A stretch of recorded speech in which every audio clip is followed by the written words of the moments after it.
सर्वप्रथम तो जय श्री कृष्ण। आज हम लोग आगे रामायण के विषय में जानेंगे। जो रावण है, सीता को जब हरण करके लंका ले जा रहा था तो सीता हैं उसे बचने की कोशिश करती हैं और नहीं बच पाती हैं, तो वह रावण को धिक्कारती हैं।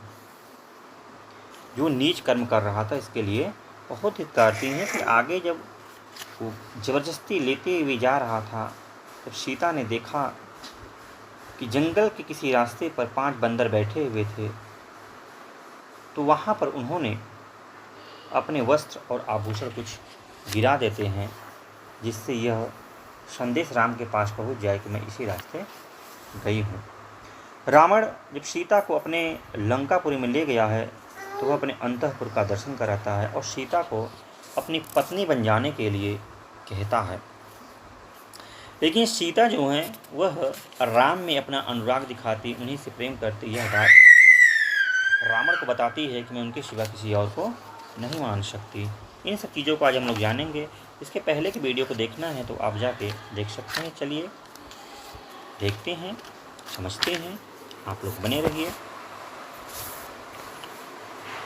रावण के द्वारा मारे गए गृद्धराज की ओर देखकर चंद्रमुखी सीता अत्यंत दुखी होकर विलाप करने लगी। मनुष्यों को सुख दुख की प्राप्ति के सूचक लक्ष्मण, स्वप्न, जो कि यहाँ पर लक्ष्मण न होकर लक्षण हैं, स्वप्न, पक्षियों के स्वर तथा उनके दाएं बाएं दर्शन आदि शुभाशुभ निमित्त अवश्य दिखाई देते हैं। ककुत्स कुलभूषण श्री राम मेरे अपहरण की सूचना देने के लिए निश्चय ही ये मृग और पक्षी अशुभ सूझब मार्ग से दौड़ रहे हैं, परंतु उनके द्वारा सूचित होने पर भी अपने इस महान संकट को अवश्य ही आप नहीं जानते, क्योंकि जानने पर आप इसकी उपेक्षा नहीं कर सकते थे। हाय राम, मेरा कैसा अभाग्य है कि जो कृपा करके मुझे बचाने के लिए आए थे वे पक्षी प्रवर जटायु इस निशाचर द्वारा मारे जाकर पृथ्वी पर पड़े हैं। हे राम, हे लक्ष्मण, अब आप ही दोनों मेरी रक्षा करें। यो कहकर अत्यंत डरी हुई सुंदरी सीता इस प्रकार क्रंदन करने लगी, जिससे निकटवर्ती देवता और मनुष्य सुन सके। उनके पुष्पहार और आभूषण मसल कर छिन्न भिन्न हो गए थे। वे अनाथ की भांति विलाप कर रही थी। उसी अवस्था में राक्षस राज रावण उन विदेह कुमारी सीता की ओर दौड़ा। वे लिपटी हुई लता की भांति बड़े बड़े वृक्षों से लिपट जाती और बारंबार कहती, मुझे इस संकट से छुड़ाओ, छुड़ाओ। इतने में ही वह निशाचर उनके पास जा पहुंचा। वन में श्री राम से रहित होकर सीता को राम राम की रट लगाती देख उस काल के समान विकराल राक्षस ने अपने ही विनाश के लिए उनके केस पकड़ लिए। सीता का इस प्रकार तिरस्कार होने पर समस्त चराचर जगत मर्यादा रहित तथा अंधकार से आच्छन्न सा हो गया। वहाँ वायु की गति रुक गई और सूर्य था उसकी भी प्रभा फीकी पड़ गई। श्रीमान पितामह ब्रह्मा जी दिव्य दृष्टि से विदेह नंदिनी का वह राक्षस के द्वारा केशाकर्षण रूप अपमान देखकर बोले, बस अब कार्य सिद्ध हो गया। सीता के केशों को खींचा जाना देखकर दंडक आरण्य में निवास करने वाले विश्व महर्षि मन ही मन व्यथित हो उठे। साथ ही अकस्मात रावण का विनाश निकट आ जाना उनको बड़ा हर्ष हुआ। बेचारी सीता हाय राम कहकर रो रही थी। लक्ष्मण को भी पुकार रही थी। उसी अवस्था में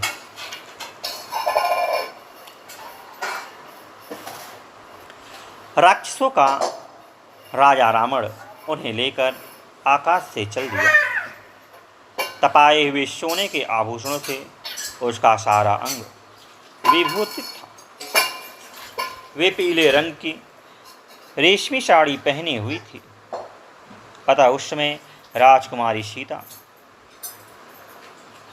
सुदाम पर्वत से प्रकट हुई विद्युत के समान प्रकाशित हो रही थी। उनके फहराते हुए पीले वस्त्र से उपलक्षित रावण दावानल से उद्भासित होने वाले पर्वत के समान अधिक शोभा पाने लगा। उस परम कल्याणी विदेह कुमारी के अंगों में जो कमल पुष्प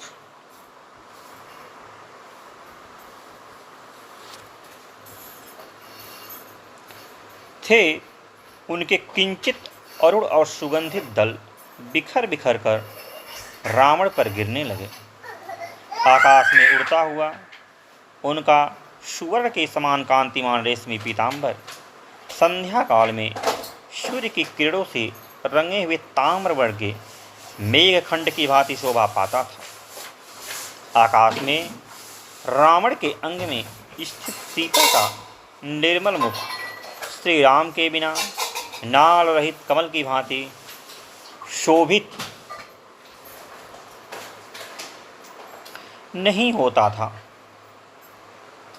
सुंदर ललाट और मनोहर केशों से युक्त कमल के भीतरी भाग के समान कांतिमान चेचक आदि के दाग से रहित श्वेत निर्मल और दीप्तिमान दांतों से अलंकृत तथा सुंदर नेत्रों से सुशोभित सीता का मुख आकाश में रावण के अंग में ऐसा जान पड़ता था मानो मेघों की काली घटा का भेदन करके चंद्रमा उदित हुआ हो। चंद्रमा के समान प्यारा दिखाई देने वाला सीता का वह सुंदर मुख तुरंत का रोया हुआ था। उनके आंसू पोंछ दिए गए थे। उनकी सुघड़ नासिका तथा तांबे जैसे लाल लाल मनोहर ओठ, आकाश में वह अपनी सुनहरी प्रभा बिखेर रहा था तथा राक्षस के वेगपूर्वक चलने से उसमें कंपन न हो रहा था। इस प्रकार वह मनोहर मुख भी श्री राम के बिना उस समय दिन में उगे हुए चंद्रमा के समान शोभाहीन प्रतीत होता था। मिथिलेश कुमारी सीता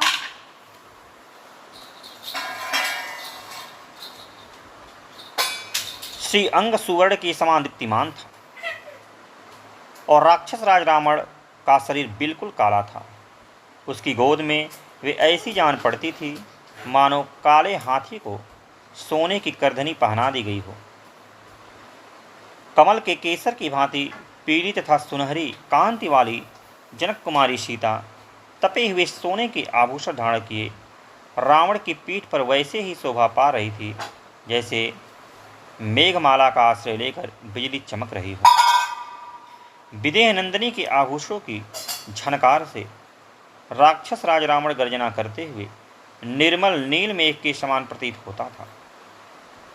हर कर ले जाती हुई सीता के सिर से उनके केसों में गुथे हुए फूल बिखर कर सब और पृथ्वी पर गिर रहे थे। चारों ओर होने वाली वह फूलों की वर्षा रावण के वेग से उठी हुई वायु के द्वारा प्रेरित हो फिर उस दशानन पर ही आकर पड़ती थी। कुबेर के छोटे भाई रावण के ऊपर जब वह फूलों की धारा गिरती थी उस समय ऊंचे मेरु पर्वत पर उतरने वाली निर्मल नक्षत्रमाला की भांति शोभा पाती थी। विदेहनंदिनी का रत्न जटित नुपुर उनके एक चढ़ से बिखर कर बिंदुत मंडल के समान पृथ्वी पर गिर पड़ा। वृक्षों के नूतन पल्लवों के समान किंचित अरुण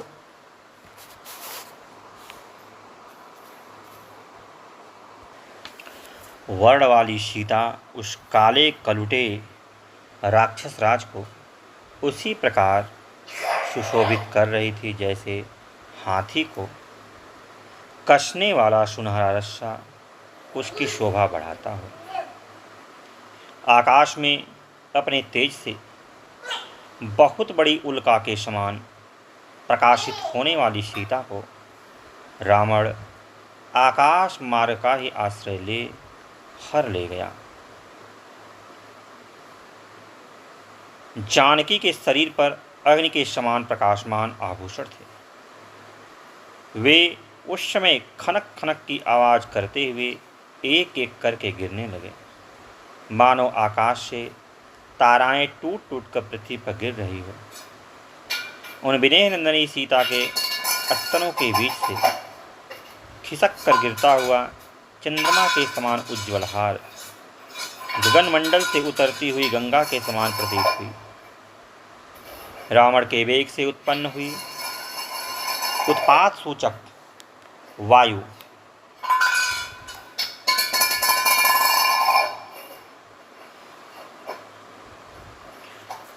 झकोरों से हिलते वृक्षों पर नाना प्रकार के पक्षी कोलाहल करते थे। उन्हें देखकर ऐसा जान पड़ता था मानो वृक्ष अपने सिरों को हिला हिलाकर संकेत करते हुए सीता से कह रहे हैं कि तुम डरो मत। जिनके कमल सूख गए थे और मत्स्य आदि जलचर जीव डर गए थे, वे पुष्करणियाँ उत्साहहीन हुई।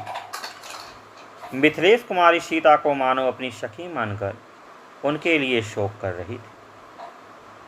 उस सीता हरण के समय रावण पर रोष सा करके सिंह, व्याघ्र, मृग और पक्षी सब ओर से सीता की परछाई का अनुसरण करते हुए दौड़ रहे थे। जब सीता हरी जाने लगी उस समय वहाँ के पर्वत झरनों के रूप में आंसू बहाते हुए ऊंचे शिखरों के रूप में अपनी भुजाएं ऊपर उठाकर मानो जोर जोर से चित्कार कर रहे थे।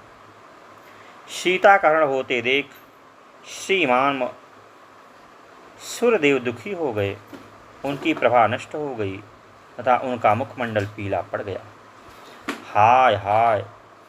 जब श्री राम जी की धर्मपत्नी विदेह नंदिनी सीता को रावण हर कर लिए जा रहा है, तब यही कहना पड़ता है कि संसार में धर्म नहीं है, सत्य भी कहाँ है। सरलता और दया का भी सर्वथा लोप हो गया है। इस प्रकार वहाँ झुंड के झुंड एकत्र हो सब प्राणी विलाप कर रहे थे। मृगों के बच्चे भयभीत हो दीन मुख से रो रहे थे। श्री राम को जोर जोर से पुकारती और वैसे भारी दुख में पड़ी हुई सीता को अपनी विलक्षण आंखों से बारंबार देखकर भय के मारे वन देवता के अंग थर थर कांपने लगे। विदेह नंदिनी मधुर स्वर में हाय राम हाय लक्ष्मण की पुकार करती हुई बारंबार भूतल की ओर देख रही थी। उनके केस खुलकर सब ओर फैल गए थे और ललाट की बेदी मिट गई थी। वैसी अवस्था में दस्तग्रीव रावण अपने ही विनाश के लिए मनस्वी सीता को लिए जा रहा था। उस समय मनोहर दांत और पवित्र मुस्कान वाली मिथिलेश कुमारी सीता, जो अपने बंधुजनों से बिछुड़ गई थी, दोनों भाई श्री राम और लक्ष्मण को न देखकर भय के भार से व्यथित हो उठी। उनके मुखमंडल की कांति फीकी पड़ गई।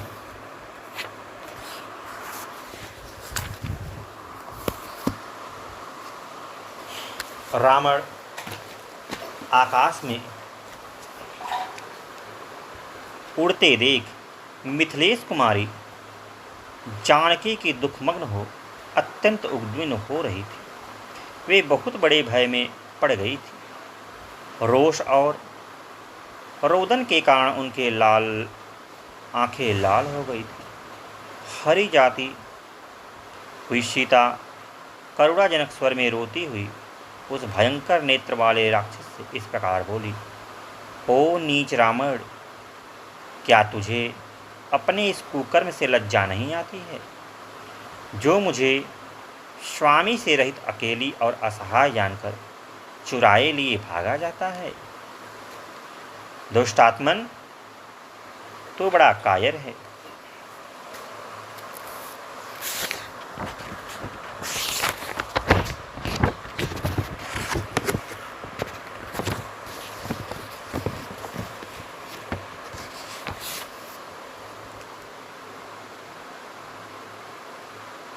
डरपोक है, निश्चय ही मुझे हर ले जाने की इच्छा से तूने ही माया द्वारा मृग रूप में उपस्थित हो मेरे स्वामी को आश्रम से दूर हटा दिया था। मेरे ससुर के सखा वे जो बूढ़े जटायु मेरी रक्षा करने के लिए उद्धत हुए थे, उनको भी तूने मार गिराया। नीच राक्षस, अवश्य तुझे बड़ा भारी बल दिखाई देता है, क्योंकि तू बूढ़े पक्षी को भी मार कर गिराता है।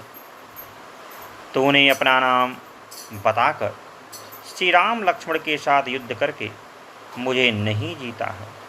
ओ नीच, जहाँ कोई रक्षक न हो ऐसे स्थान पर जाकर पराई स्त्री के अपहरण जैसा निंदनीय कर्म करके तू लज्जित कैसे नहीं होता है। तू तो अपने को बड़ा सूरवीर मानता है, परंतु संसार के सभी वीर पुरुष तेरे इस कर्म को घृत क्रूरतापूर्ण और पापपूर्ण ही बताएंगे।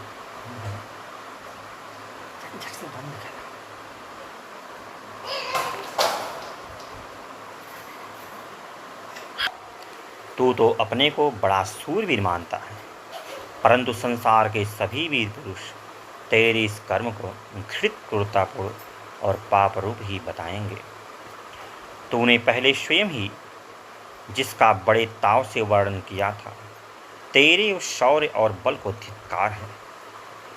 कुल में कलंक लगाने वाले तेरे ऐसे चरित्र को संसार में सदा धिक्कार ही प्राप्त होगा। किंतु इस समय क्या किया जा सकता है, क्योंकि तू बड़े वेग से भागा जा रहा है। अरे, 2 घड़ी भी तो ठहर जा, फिर यहाँ से जीवित नहीं लौट सकेगा। उन दोनों राजकुमारों के दृष्टिपथ में आ जाने पर तो सेना के साथ हो तो भी 2 घड़ी भी जीवित नहीं रह सकता। जैसे कोई आकाशचारी पक्षी वन में प्रज्वलित हुए दावानल का स्पर्श सहन करने में समर्थ नहीं होता, उसी प्रकार तो मेरे पति और उनके भाई दोनों के बाणों का स्पर्श किसी तरह सह नहीं सकता। रावण, यदि तू मुझे छोड़ नहीं देता है तो मेरे तिरस्कार से कुपित हुए मेरे पतिदेव अपने भाई के साथ चढ़ आएंगे और तेरे विनाश का उपाय करेंगे। अतः तू अच्छी तरह अपनी भलाई सोच ले और मुझे छोड़ दे, यही तेरे लिए अच्छा होगा। नीच, तू जिस संकल्प या अभिप्राय से बलपूर्वक मेरा हरण करना चाहता है, तेरा वह अभिप्राय व्यर्थ होगा। मैं अपने देवोपम पति का दर्शन न पाने पर शत्रु के अधीनता में अधिक काल तक अपने प्राणों को नहीं धारण कर सकूंगी। निश्चय ही तू अपने कल्याण और हित का विचार नहीं करता है। जैसे मरने के समय मनुष्य स्वास्थ्य के विरोधी पदार्थों का सेवन करने लगता है, वही दशा तेरी है। प्रायः सभी मरणासन मनुष्यों को पथ्य, हितकार सलाह या भोजन नहीं रुचता है।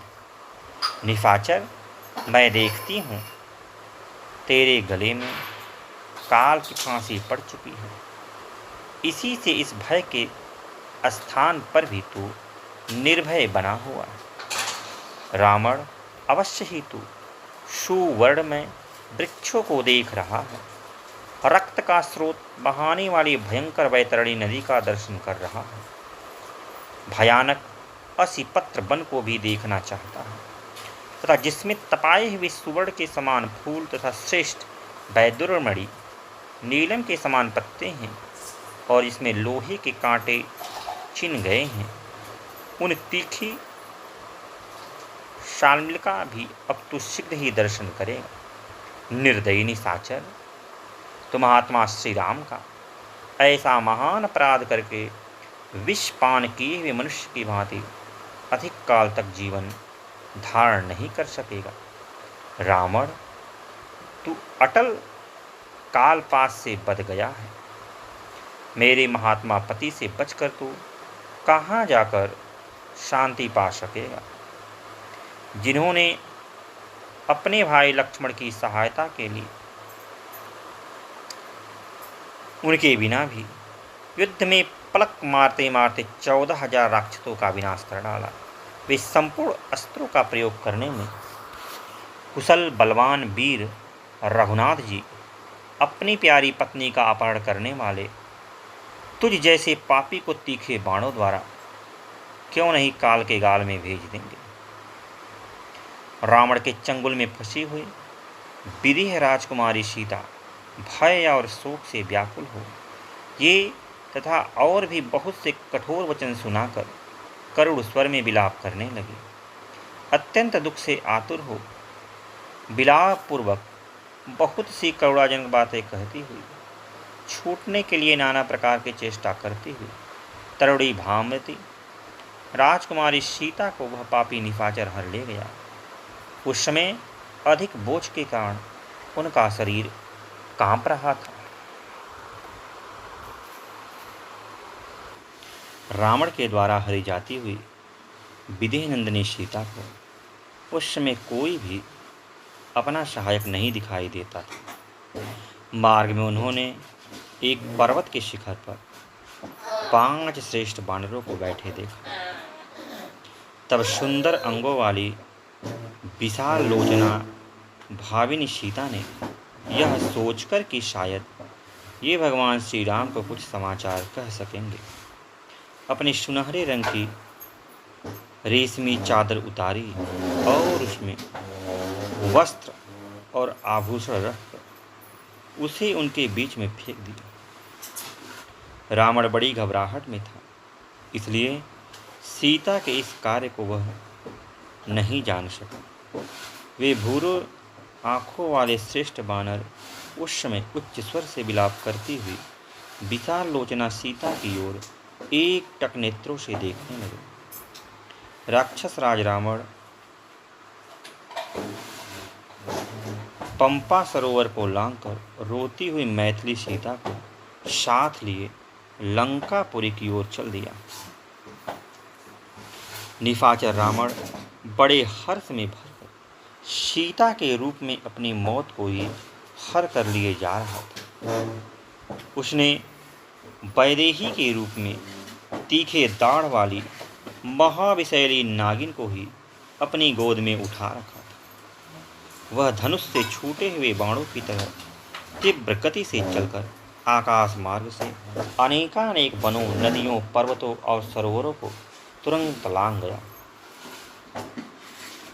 उसने तीमी नामक मत्स्यों और नाकों के निवास स्थान एवं वरुण के अक्षय गृह समुद्र को भी, जो समस्त नदियों का आश्रय है, पार कर लिया। विदेह नंदिनी जगन माता जानकी का अपहरण होते समय वरुणालय समुद्र को बड़ी घबराहट हुई। उससे उसकी उठती हुई लहरें शांत हो गई। उसके भीतर रहने वाली मछलियाँ और बड़े बड़े सर्पों की गति रुक गई। उस समय आकाश में विचरने वाले चारण यो बोले, अब 10 ग्रीव रावण का यह अंतकाल निकट आ पहुँचा है। तथा सिद्धों ने भी यह बात दोहराई। सीता छटपटा रही थी। रावण अपने साकार मृत्यु की भांति उन्हें अंग में लेकर लंकापुरी में प्रवेश किया।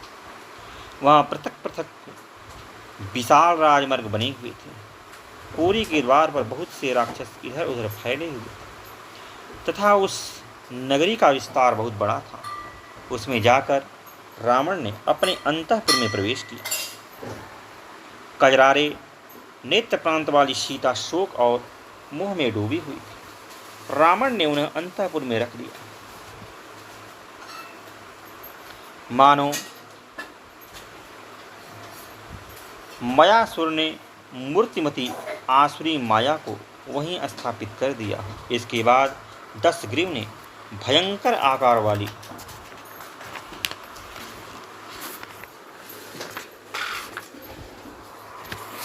पिशाचिनियों को बुलाकर कहा, तुम सब सावधानी के साथ सीता की रक्षा करो। कोई भी स्त्री या पुरुष मेरी आज्ञा के बिना सीता को देखने या इनसे मिलने न पाए। उन्हें मोती मणि, सुवर्ण वस्त्र और आभूषण आदि जिस जिस वस्तुओं की इच्छा हो वो तुरंत दी जाए। इसके लिए मेरी खुली आज्ञा है। तुम लोगों में से जो कोई भी जानकर या बिना जाने विदेह कुमारी सीता से कोई अप्रिय बात कहेगी, मैं समझूंगा उसे अपनी जिंदगी प्यारी नहीं। राक्षसियों को वैसी आज्ञा देकर प्रतापी राक्षस राज अब आगे क्या करना चाहिए यह सोचता हुआ अंतःपुर से बाहर निकला और कच्चे मांस का आहार करने वाले 8 महाप्रक्रमी राक्षसों से तत्काल मिला। उनसे मिलकर ब्रह्मा जी के वरदान से मोहित हुए महाप्रक्रमी रावण ने उनके बल और वीर की प्रशंसा करके उनसे इस प्रकार कहा, वीरों, तुम लोग नाना प्रकार के अस्त्र शस्त्र साथ लेकर शीघ्र ही जन स्थान को, जहाँ पहले खर रहता था, जाओ। वह स्थान इस समय उजड़ा पड़ा है। वहाँ के सभी राक्षस मार डाले गए। उस शून्य जन स्थान में तुम लोग अपने ही बल पौरुष का भरोसा करके भय को दूर हटा कर रहो। मैंने वहाँ बहुत बड़ी सेना के साथ महाप्रक्रमी खर और दूसरों को बसा रखा था, किंतु वे सब के सब युद्ध में राम के बाणों से मारे गए। इससे मेरे मन में अपूर्व क्रोध जाग उठा और वह धैर्य की सीमा से ऊपर उठकर बढ़ने लगा। इसलिए राम के साथ मेरा बड़ा भारी और भयंकर बैर ठन गया है। मैं अपने महान शत्रु से उस बैर का बदला लेना चाहता हूँ। उस शत्रु को संग्राम में मारे बिना मैं चैन से सो नहीं सकूँगा। राम ने खर और दूसरा का वध किया, अतः मैं भी इस समय उन्हें मारकर जब बदला चुका लूँगा तभी मुझे शांति मिलेगी। जैसे निर्धन मनुष्य धन पाकर संतुष्ट होता है, उसी प्रकार मैं राम का वध करके शांति पा सकूँगा। जन स्थान में रहकर तुम लोग रामचंद्र का समाचार जानो और वे कब क्या कर रहे हैं इसका ठीक ठीक पता लगाते रहो, और जो कुछ मालूम हो उसकी सूचना मेरे पास भेज दिया करो। तुम सभी निशाचर सावधानी के साथ वहाँ जाना और राम के वध के लिए सदा प्रयत्न करते रहना। मुझे अनेक बार युद्ध के मुहाने पर तुम लोगों के बल का परिचय मिल चुका है, इसलिए इस जन स्थान में मैंने तुम ही लोगों को रखने का निश्चय किया है। रावण की यह महान प्रयोजन से भरी हुई प्रिय बातें सुनकर वे 8 राक्षस उसे प्रणाम करके अदृश्य हो एक साथ ही लंका को छोड़कर जन स्थान की ओर प्रस्थित हो गए। तदनंतर मिथिलेश कुमारी सीता को पाकर उन्हें राक्षसियों की देखरेख में सौंपकर रावण को बड़ा हर्ष हुआ। श्री राम के साथ भारी भैर ठानकर वह राक्षस मोहवश आनंद मनाने लगा। इस प्रकार 8 महाबली भयंकर राक्षसों को जन स्थान में जाने की आज्ञा दे रावण ने विपरीत बुद्धि के कारण अपने कृत्य माना। वह विदेह कुमारी सीता का स्मरण करके काम बाड़ों से अत्यंत पीड़ित हो रहा था। अतः उन्हें देखने के लिए उसने बड़ी उतावली के साथ अपने रमणीय अंतःपुर में प्रवेश किया। उस भवन में प्रवेश करके राक्षस के राजा रावण ने देखा कि सीता राक्षसियों के बीच में बैठकर दुख में डूबी हुई है। उनके मुख पर आंसुओं की धारा बह रही है और वे शोक के दूषण भार से अत्यंत पीड़ित एवं दीन हो, वायु के वेग से आक्रांत हो, समुद्र में डूबती हुई नौका के समान जान पड़ती हैं। मृगों के युद्ध से बिछुड़कर कुत्तों से घिरी हुई अकेली हिरणी के समान दिखाई देती हैं। शोकवश दीन और विवश हो नीचे मुंह किए, शोकवश दीन और विवश हो नीचे मुंह किए हुए बैठी हुई सीता के पास पहुंचकर राक्षसों के राजा निशाचर रावण ने उन्हें जबरदस्ती अपने देवगृह के समान सुंदर भवन का दर्शन कराया। वह ऊंचे ऊंचे महलों और 7 मंजिली मकानों से भरा हुआ था। उसमें सहस्त्रों स्त्रियां निवास करती थीं। झुंड के झुंड नाना जाति के पक्षी वहाँ कलरव करते थे। नाना प्रकार के रथ उस अंतःपुरी की शोभा बढ़ाते थे। उसमें बहुत से मनोहर खंभे लगे थे जो हाथी दांत, पक्के सोने, स्फटिक मणि, चांदी, हीरा और वैदुर्य मणि नीलम से जटित होने के कारण बड़े विचित्र दिखाई देते थे। उस महल में दिव्य दुमदुभियों का मधुर घोष होता रहता था। उस अंतःपुर को तपाए हुए सुवर्ण के आभूषणों से सजाया गया। रावण सीता को साथ लेकर सोने की बनी हुई विचित्र सीढ़ी पर चढ़ा। वह हाथी दांत और चांदी की बनी हुई थी। खिड़कियां थी जो बड़ी सुनह अच्छी दिखाई दे रही थी।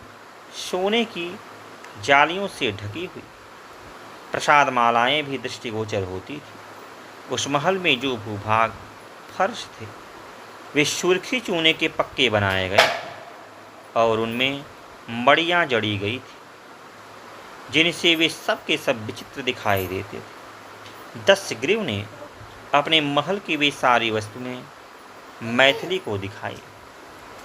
रावण ने बहुत सी वावड़ियाँ और भांति भांति के फूलों से आच्छादित बहुत सी पोखरियाँ भी सीता को दिखाई। सीता वह सब देखकर शोक में डूब गई। वह पापात्मा निशाचर विदेह नंदिनी सीता को अपना सारा सुंदर भवन दिखाकर उन्हें लुभाने की इच्छा से इस प्रकार बोला, सीते, मेरे अधीन 32 करोड़ राक्षस हैं। यह संख्या बूढ़े और बालक निशाचरों को छोड़कर बताई गई है। भयंकर कर्म करने वाले इन सभी राक्षसों को मैं ही अपने अधीन में रखता हूँ। अकेले मेरी सेवा में 1000 राक्षस रहते हैं। विशाल लोचने, मेरा यह सारा राज्य और जीवन तुम पर ही अवलंबित है, अथवा यह सब कुछ तुम्हारे चरणों में समर्पित है। तुम मुझे प्राणों से भी अधिक प्रिय हो। सीते, मेरा अंतःपुर मेरी बहुत से सुंदरी भार्याओं से भरा हुआ है।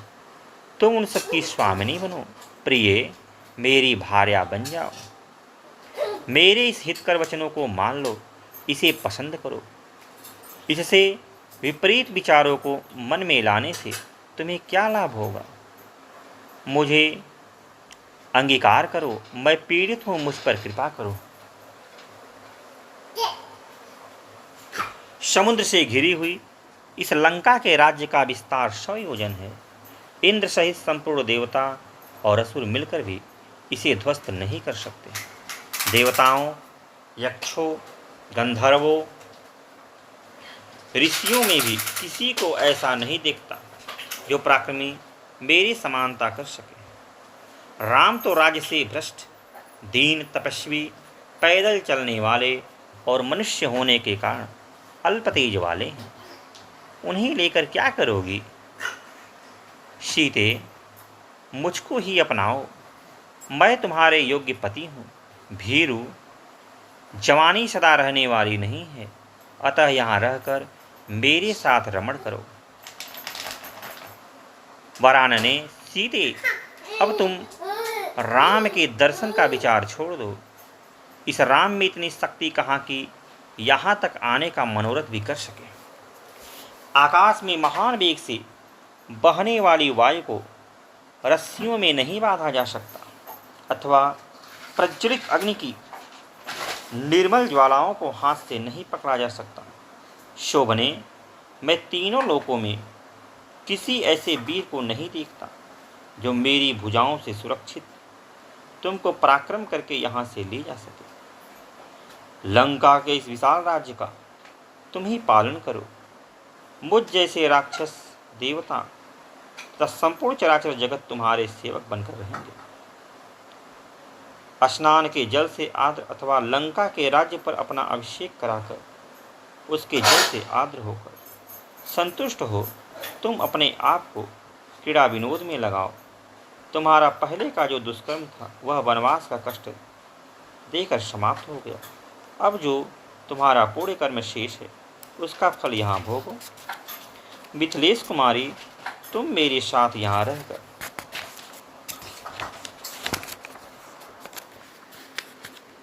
सब प्रकार के पुष्पहार, दिव्य गंध और श्रेष्ठ आभूषण आदि का सेवन करो।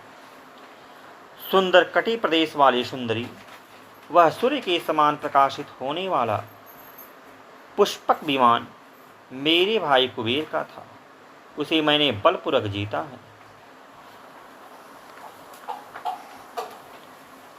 यह अत्यंत रमणीय, विशाल तथा मन के समान वेग से चलने वाला है। सीते, तुम उसके ऊपर मेरे साथ बैठकर सुखपूर्वक विहार करो। वरारोहे, सुमुखी, तुम्हारा यह कमल के समान सुंदर, निर्मल और मनोहर दिखाई देने वाला मुख शोक से पीड़ित होने के कारण शोभा नहीं पा सकता। जब रावण ऐसी बातें कहने लगा तब परम सुंदरी सीता देवी चंद्रमा के समान मनोहर अपने मुख को आंचल से ढककर धीरे धीरे आंसू बहाने लगी। सीता शोक से अस्वस्थ सी हो रही थी, चिंता से उनकी कांति नष्ट सी हो गई थी और ये भगवान राम का ध्यान करने लगी थी। उस अवस्था में उनसे वह भी निशाचर रावण इस प्रकार बोला, विदेहनंदिनी, अपने पति के त्याग और पर पुरुष के अंगीकार से जो धर्मलोप की आशंका होती है उसके कारण तुम्हें यहाँ लज्जा नहीं होनी चाहिए। इस तरह की लज्जा व्यर्थ है। देवी, तुम्हारे साथ जो यह मेरा स्नेह संबंध होगा यह आर्ष धर्म शास्त्रों द्वारा समर्थित है। तुम्हारे इन कोमल एवं चिकने चरणों पर मैं अपने ये 10 मस्तक रख रहा हूँ। अब शीघ्र मुझ पर कृपा करो, मैं सदा तुम्हारे अधीन रहने वाला दास हूँ। मैंने कामाग्नि से संतप्त होकर ये बातें कही हैं, ये शून्य निष्फल न हो ऐसा कृपा करो, क्योंकि रावण किसी स्त्री को सिर झुकाकर प्रणाम नहीं करता,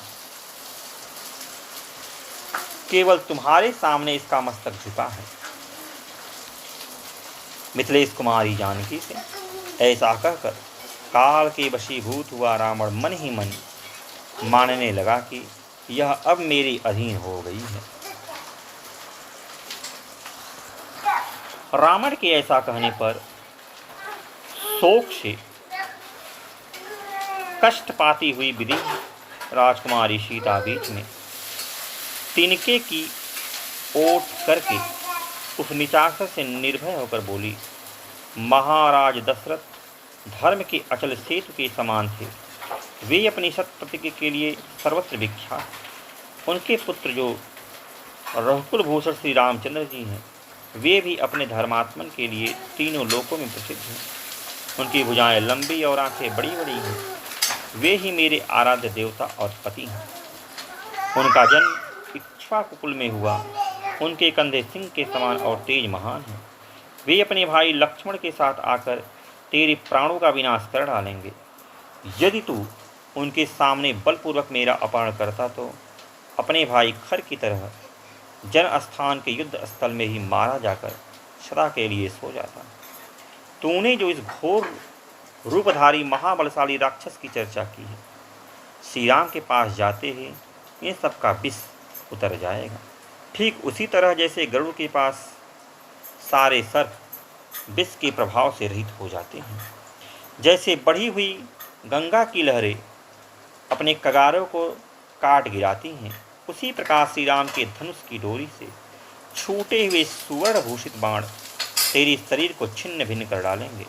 रावण, तू असुर अथवा देवताओं से यदि अवध्य है तो संभव है वे तुझे न मार सके, किंतु भगवान श्री राम के साथ यह महान बैर ठान कर तू किसी तरह जीवित नहीं छूट सकेगा। श्री रघुनाथ जी बड़े बलवान हैं, वे तेरे शेष जीवन का अंत कर डालेंगे। युग में बधे हुए पशुओं की भांति तेरा जीवन दुर्लभ हो जाएगा। राक्षस, यदि श्री रामचंद्र जी अपनी रोष भरी दृष्टि से तुझे देख ले तो तू अभी उसी तरह जलकर खाक हो जाएगा जैसे भगवान शंकर ने कामदेव को भस्म किया था। जो चंद्रमा को आकाश से पृथ्वी पर गिराने या नष्ट करने की शक्ति रखते हैं, अथवा जो समुद्र को भी सुखा सकते हैं, वे भगवान श्री राम यहाँ पहुँचकर सीता को भी छुड़ा सकते हैं। तू समझ ले कि तेरे प्राण अब चले गए, तेरी राज्य लक्ष्मी नष्ट हो गई, तेरे बल और इंद्रियों का भी नाश हो गया। तेरे ही पाप के कारण तेरी यह लंका भी अब विधवा हो जाएगी। तेरा यह पाप कर तुझे भविष्य में सुख नहीं भोगने देगा, क्योंकि तूने मुझे बलपूर्वक पति के पास से दूर हटाया है। मेरे स्वामी महान तेजस्वी हैं और मेरे देवर के साथ अपने ही पराक्रम का भरोसा करके सोने टंटक आरण में निर्भयता पूर्वक निवास करते हैं। वे युद्ध में बाणों की वर्षा करके तेरे शरीर से बल पराक्रम घमंड तथा ऐसे उछाल आचरण को भी निकाल कर बाहर करेंगे। जब काल की प्रेरणा से प्राणियों का विनाश निकट आता है, उस समय मृत्यु के अधीन हुए जीव प्रत्येक कार्य में प्रमाद करने लगते हैं। अधम निशाचर, मेरा अपहरण करने के कारण तेरे लिए भी वही काल आ पहुँचा है। तेरे अपने लिए, सारे राक्षसों के लिए तथा इस अंतःपुर के लिए भी विनाश की घड़ी निकट आ गई है। यज्ञशाला के बीच की वेदी पर जो द्विजादि मंत्र द्वारा पवित्र की गई होती है, तथा जिसे श्रुवा आदि यज्ञ पात्र सुशोभित करते हैं, चांडाल अपना पैर नहीं रख सकता। उसी प्रकार मैं नित्य धर्मपरायण भगवान श्री राम की धर्मपत्नी हूँ, तथा दृढ़तापूर्वक पातिव्रत धर्म का पालन करती हूँ। अतः यज्ञवेदी के समान हूँ और राक्षस अधम तो महापापी है, अतः चांडाल के तुल्य है, इसलिए मेरा स्पर्श नहीं कर सकता। जो सदा कमल के समूहों में राजहंस के साथ क्रीड़ा करते हैं, वह हंसी चिड़ों में रहने वाले चल काकी और कैसे दृष्टिपात करेगी। राक्षस, तू इस संज्ञा शून्य जड़ शरीर को बांध कर रख ले या काट डाल। मैं स्वप्न ही में ही या मैं स्वयं ही शरीर और जीवन को नहीं रखना चाहती। मैं इस भूतल पर अपने लिए निंदा या कलंक देने वाला कोई कार्य नहीं कर सकती। रावण से क्रोधपूर्वक यह अत्यंत कठोर वचन कहकर विदेह कुमारी जानकी चुप हो गई। वे वहां फिर कुछ नहीं बोली। सीता का वह कठोर वचन रोंगटे खड़े कर देने वाला था। उसे सुनकर रावण ने उनसे भय दिखाने वाली बात कही। मनोहर हास्य वाली भामनी, मिथिलेश कुमारी, मेरी बात सुन लो। मैं तुम्हें 12 महीने का समय देता हूँ। इतने समय में यदि तुम स्वेच्छापूर्वक मेरे पास नहीं आओगी तो मेरे रसोइये सवेरे का कलेवा तैयार करने के लिए तुम्हारे शरीर के टुकड़े टुकड़े कर डालेंगे। सीता से ऐसी कठोर बात कहकर शत्रुओं को रुलाने वाला रावण कुपित हो राक्षसियों से इस प्रकार बोला, अपने विकराल रूप के कारण भयंकर दिखाई देने वाली रक्त मांस का आहार करने वाले राक्षसियों, तुम लोग शीघ्र ही इस सीता का अहंकार दूर करो। रावण के इतना कहते हुए भयंकर दिखाई देने वाली अत्यंत घोर राक्षसियाँ हाथ जोड़े मैथिली को चारों ओर से घेर कर खड़ी हो गई। तब राजा रावण अपने पैरों के धाम की पृथ्वी को विदृढ़ करता हुआ सा 2-4 पग चलकर उन भयानक राक्षसियों से बोला, निशाचरियों, तुम लोग मिथिलेश कुमारी सीता को अशोक वाटिका में ले जाओ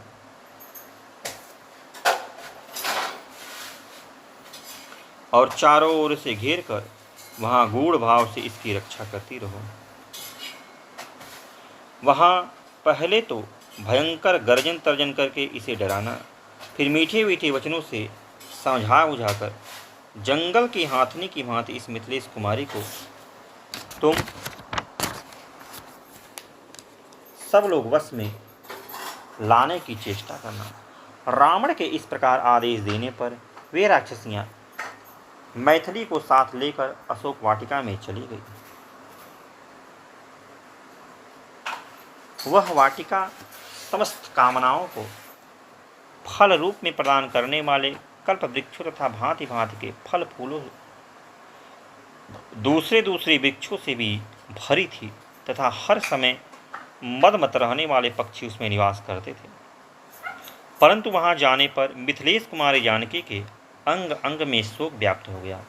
राक्षसियों के वश में पड़कर उनकी दशा बाघिनियों के बीच में घिरी हुई हिरणी के समान हो गई थी। महान शोक से ग्रस्त हुई मिथिलेश नंदिनी जानकी जाल में फंसी हुई मृगी के समान भयभीत और क्षण भर के लिए भी चैन नहीं पाती थी। विकराल रूप और नेत्रों वाली राक्षसियों की अत्यंत टाँट फटकार सुनने के कारण मिथिलेश कुमारी सीता को वहाँ शांति नहीं मिली। वे भय और शोक से पीड़ित हो प्रीतम पति और देवर का स्मरण करती हुई अचेत सी हो गई। जब सीता का लंका में प्रवेश हो गया तब पितामह ब्रह्मा जी ने संतुष्ट हुए देवराज इंद्र से इस प्रकार बोले, देवराज, तीनों लोकों के हित और राक्षसों के विनाश के लिए दुरात्मा रावण ने सीता को लंका में पहुंचा दिया। पतिव्रता महाभागा जानकी सदा सुख में ही पली हैं। इस समय वे अपने पति के दर्शन से वंचित हो गई हैं और राक्षसियों से घिरी रहने के कारण सदा उन्हीं को अपने सामने देखती हैं। उनके हृदय में अपने पति के दर्शन की तीव्र लालसा बनी हुई है। लंका पूरी समुद्र के तट पर बसी हुई है। वहाँ रहती हुई सती साध्वी सीता का पता श्री रामचंद्र को कैसे लगेगा। सीता दुख के साथ नाना प्रकार की चिंताओं में डूबी रहती है। पति के लिए इस समय वे अत्यंत दुर्लभ हो गई। प्राण यात्रा भोजन नहीं करती, अतः ऐसी दशा में निसंदेह अपने प्राणों का परित्याग कर देंगी। सीता के प्राणों का क्षय हो जाने पर हमारे उद्देश्य की सिद्धि में पुनः पूर्वत संदेह उपस्थित हो जाएगा। अतः तुम शीघ्र ही यहाँ से जाकर लंकापुरी में प्रवेश करके सुमुखी सीता से मिलो और उन्हें उत्तम भविष्य प्रदान करो। ब्रह्मा जी के ऐसा कहने पर पाक शासन भगवान इंद्र निद्रा को साथ लेकर रावण द्वारा पालित लंकापुरी आए। वहां आकर इंद्र ने निद्रा से कहा, तुम राक्षसियों को मोहित करो। इंद्र से ऐसी आज्ञा पाकर देवी निद्रा बहुत प्रसन्न हुई। देवताओं का कार्य सिद्ध करने के लिए उन्होंने राक्षसों को मोह निद्रा में डाल दिया। इसी बीच सहस्त्र निधारी सचपति देवता इंद्र अशोक वाटिका में बैठी हुई सीता के पास गए और इस प्रकार बोले, पवित्र मुस्कान वाली देवी, आपका भला हो। मैं देवराज इंद्र यहाँ आपके पास आया हूँ। जनक किशोरी, मैं आपके उद्धार कार्य की सिद्धि के लिए महात्मा श्री रघुनाथ जी की सहायता करूँगा, अतः आप शोक न करें। वे मेरे प्रसाद से बड़ी भारी सेना के साथ समुद्र को पार करेंगे। सुबह मैंने ही यहाँ इस राक्षसियों को अपनी माया से मोहित किया है। विदेनंदिनी सीते, इसलिए मैं स्वयं ही यह भोजन या हविष्यान लेकर निद्रा के साथ तुम्हारे पास आया हूँ। शुभे रंभोरु, यदि मेरे हाथ से इस हविष्य को लेकर खा लोगी तो तुम्हें हजारों वर्षों तक भूख और प्यास नहीं लग पाएगी। देवराज के ऐसा कहने पर शंकित हुई सीता ने उनसे कहा, मुझे कैसे विश्वास होगा कि आप सच पति देवराज इंद्र ही यहाँ पधारे हैं। देवेंद्र, मैंने श्री राम और लक्ष्मण के समीप देवताओं के लक्षण अपनी आंखों से देखे हैं। यदि आप साक्षात देवराज हैं तो उन लक्षणों को दिखाइए। सीता की यह बात सुनकर सचपति इंद्र ने वैसा ही किया। उन्होंने अपने पैरों से पृथ्वी का स्पर्श नहीं किया। आकाश में निराधार खड़े रहे। उनकी आंखों की पलकें नहीं गिरती थी। उन्होंने जो वस्त्र धारण किया था उस पर धूल का स्पर्श नहीं होता था। उनके कंठ में जो पुष्पमाला थी उसके पुष्प कुमलाते नहीं थे। देवोचित लक्षणों से इंद्र को पहचान कर सीता बहुत प्रसन्न हुई। वे भगवान श्री राम के लिए रोती हुई बोली, भगवान, सौभाग्य की बात है कि आज भाई सहित महाबाहु श्री राम का नाम मेरे कानों में पड़ा। मेरे लिए जैसे मेरे ससुर महाराज दशरथ तथा पिता मिथिलेश नरेश जनक हैं, उसी रूप में आज आपको देखती हूँ। मेरे पति आपके द्वारा सनात हैं। देवेंद्र, आपकी आज्ञा से मैं यह पायस रूप भविष्य दूध की बनी हुई खीर जिसे आपने दिया है खाऊंगी। यह रघुकुल की वृद्धि करने वाला है। इंद्र के हाथ से उस खीर को खाकर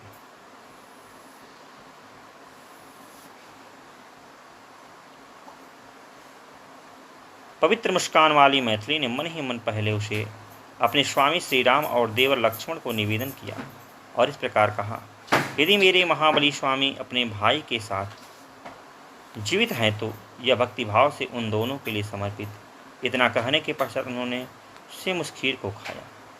इस प्रकार उस हविष्य को खाकर सुंदर मुख वाली जानकी ने भूख प्यास के कष्ट को त्याग दिया और इंद्र के मुख से श्री राम तथा लक्ष्मण का समाचार पाकर वे जनक नंदनी मन ही मन बहुत प्रसन्न हुए। तब निद्रा सहित महात्मा देवता इंद्र भी प्रसन्न हो सीता से विदा लेकर श्री रामचंद्र के कार्य की सिद्धि के लिए अपने निवास स्थान देवलोक को चले गए। इधर मृग रूप से विचरते हुए उस इच्छानुसार रूप धार करने वाले राक्षस मारीच का वध करके श्री रामचंद्र जी तुरंत ही आश्रम के मार्ग पर लौटे। वे सीता को देखने के लिए जल्दी जल्दी पैर बढ़ाते हुए आ रहे थे। इतने ही में ही पीछे की ओर से एक शियारनी बड़े कठोर स्वर में चित्कार करने लगी।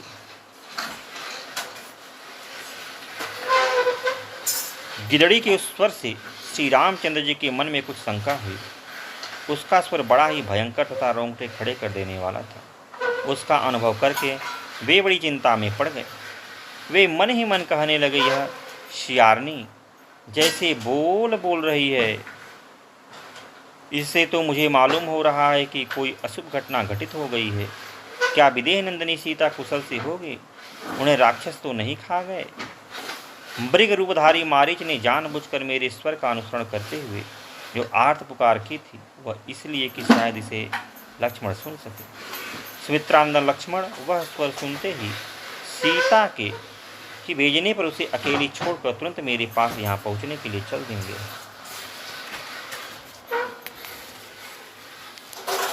राक्षस लोग तो सब के सब मिलकर सीता का वध अवश्य कर देना चाहेंगे। इसी उद्देश्य से यह मारीच राक्षस सोने का मृग बनकर मुझे आश्रम से दूर हटा ले आया और मेरे बाणों से आहत होने पर जो उसने आर्तनाद करते हुए कहा कि हाय लक्ष्मण, मैं मारा गया, इनमें भी उसका वही उद्देश्य छिपा था। वन में हम दोनों भाइयों के आश्रम से अलग हो जाने पर क्या सीता सकुशल वहाँ रह सकेगी? जन स्थान में जो राक्षसों का संहार हुआ है उसके कारण सारे राक्षस मुझसे बैर बांधे हुए हैं। आज बहुत से भयंकर अपसगुन ही दिखाई देते हैं। सियारनी की बोली सुनकर इस प्रकार चिंता करते हुए मन को वश में रखने वाले श्री राम तुरंत लौटकर आश्रम की ओर चल दिए। मृग रूपधारी राक्षस के द्वारा अपने को आश्रम से दूर हटने की घटना विचार कर श्री रघुनाथ जी शंकित से हो गए। उनका मन बहुत दुखी था। वे दीन हो रहे थे। उसी अवस्था में वन के मृग और पक्षी उन्हें बाएं रखते हुए वहां आए और भयंकर स्वर में अपनी बोली बोलने लगे। और महाभयंकर अपशगुनों को देखकर श्री रामचंद्र तुरंत ही बड़े वेग से अपने आश्रम की ओर लौटे। इतने में ही उन्हें लक्ष्मण आते दिखाई दिए। उनकी कांति फीकी पड़ गई थी। थोड़े ही देर में निकट आकर लक्ष्मण श्री रामचंद्र से मिले। दुख और विषाद में डूबे हुए लक्ष्मण ने दुखी और विषादग्रस्त श्री रामचंद्र से भेंट की। उस समय राक्षसों से सेवित निर्जन वन में सीता को अकेली छोड़कर आए हुए लक्ष्मण को देखकर भाई श्री राम ने उनकी निंदा की। लक्ष्मण का बायां हाथ पकड़कर रघुनाथ आर्त से हो गए और पहले कठोर तथा अंत में मधुर वाणी द्वारा इस प्रकार बोले, अहो सौम्य लक्ष्मण, यह तुमने बहुत बुरा किया जो सीता को अकेली छोड़कर यहाँ चले आए। क्या वह सीता सकुशल होगी? वीर, मुझे इस बात में संदेह नहीं है कि वन में विचरने वाले राक्षसों ने जनक कुमारी सीता को या तो सर्वथा नष्ट कर दिया होगा या उन्हें खा गए होंगे, क्योंकि मेरे आसपास बहुत से अपशगुन हो रहे हैं। पुरुष सिंह लक्ष्मण, क्या हम लोग जीते जागती हुई जनक दुलारी सीता को पूर्णतः स्वस्थ एवं सकुशल पा सकेंगे? महाबली लक्ष्मण, ये मृगों के झुंड दाहिनी ओर से आकर जैसा अमंगल सूचित कर रहे हैं, ये गीदड़ जिस तरह भैरवनाद कर रहे हैं, चलती सी प्रतीत होने वाली संपूर्ण दिशाओं में पक्षी जिस तरह की बोली बोल रहे हैं, इन सबसे यह अनुमान होता है कि राजकुमारी सीता शायद ही कुशल में हो। यह राक्षस मृग के समान रूप धारण करके मुझे लुभा कर दूर चला आया था। महान परिश्रम करके जब मैंने इसे किसी तरह मारा तब यह मरते ही राक्षस हो गया। लक्ष्मण, अतः मेरा मन अत्यंत दीन और अप्रसन्न हो गया है। निसंदेह आश्रम पर सीता नहीं है, उसे कोई हर ले गया। वह मारी गई अथवा किसी राक्षस के साथ मार्ग में होगी। लक्ष्मण को दीन संतोष शून्य था। सीता को साथ लिए बिना आया देख धर्मात्मा दशरथ नंदन श्री राम ने पूछा, लक्ष्मण, ये दंडक आड़ी को प्रस्थित होने पर अयोध्या मेरे पीछे पीछे चली आई तथा जिसे तुम अकेली छोड़कर यहाँ आ गए, वह विधेय राजकुमारी सीता इस समय कहाँ है? मैं राज्य से भ्रष्ट और दीन होकर दंडक आरण्य में चक्कर लगा रहा हूँ। इस दुख में जो मेरी सहायिका हुई वह तनु मध्यमा सूक्ष्म कटि प्रदेश वाली विधेय राजकुमारी कहाँ है? वीर, जिसके बिना मैं 2 घड़ी भी जीवित नहीं रह सकता तथा जो मेरे प्राणों की सहचरी है, वह देव कन्या के समान सुंदरी सीता इस समय कहाँ है? लक्ष्मण, तपाए हुई सोने के समान कांति वाली जनकनंदनी सीता के बिना मैं पृथ्वी का राज्य और देवताओं का आधिपत्य भी नहीं चाहता। वीर, जो मुझे प्राणों से बढ़कर है, वह विधेय राजकुमारी सीता क्या अब जीवित होंगी? मेरा वन में आने सीता को खो देने के कारण व्यर्थ तो नहीं हो जाएगा। सुमित्रानंदन, सीता के नष्ट हो जाने के कारण जब मैं मर जाऊंगा और तुम अकेले ही अयोध्या को लौटोगे, उस समय क्या माता कैकेयी सफल मनोरथ एवं सुखी होगी? जिनका इकलौता पुत्र मैं मर जाऊंगा, वह तपस्विनी माता कौशल्या क्या पुत्र और राज्य से संपन्न था कृत हुई कैकेयी की सेवा में विनीत भाव से उपस्थित होगी। लक्ष्मण, यदि विदेह नंदिनी सीता जीवित होगी तभी मैं फिर आश्रम में पैर रखूंगा। यदि सदाचार परायण मैथिली मर गई होगी तो मैं भी प्राणों का परित्याग कर दूंगा। लक्ष्मण, यदि आश्रम में जाने पर विदेह कुमारी सीता हंसते हुए मुख से सामने आकर मुझसे बात नहीं करेगी तो मैं जीवित नहीं रहूँगा। लक्ष्मण, बोलो तो सही, वैदेही जीवित है या नहीं?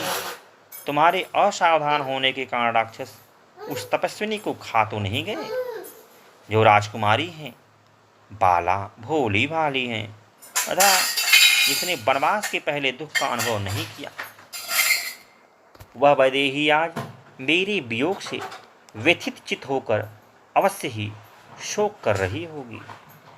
उस कुटिल एवं दुरात्मा राक्षस ने उच्च स्वर से हाय लक्ष्मण ऐसा पुकार कर तुम्हारे मन में भी सर्वथा भय उत्पन्न कर दिया। जान पड़ता है वैदेही ने भी मेरे स्वर से मिलता जुलता उस राक्षस का स्वर सुन लिया और भयभीत होकर तुम्हें भेज दिया, और तुम भी शीघ्र ही मुझे देखने के लिए चले आए। जो भी हो, तुमने वन में सीता को अकेली छोड़कर सर्वथा दुखद कार्य कर डाला। क्रूर कर्म करने वाले राक्षसों को बदला लेने का अवसर दे दिया। मांस भक्षी निशाचर मेरे हाथों खर के मारे जाने से बहुत दुखित थे। उन घोर राक्षसों ने सीता को मार डाला होगा, इसमें संशय नहीं। शत्रुनाशन, मैं सर्वथा संकट के समुद्र में डूब गया हूँ। मेरे दुख का अवश्य ही अनुभव करना पड़ेगा। ऐसी शंका हो रही है, अतः मैं अब क्या करूँ। इस प्रकार सुंदरी सीता के विषय में चिंता करते हुए ही लक्ष्मण सहित श्री रघुनाथ जी तुरंत जन स्थान में आए।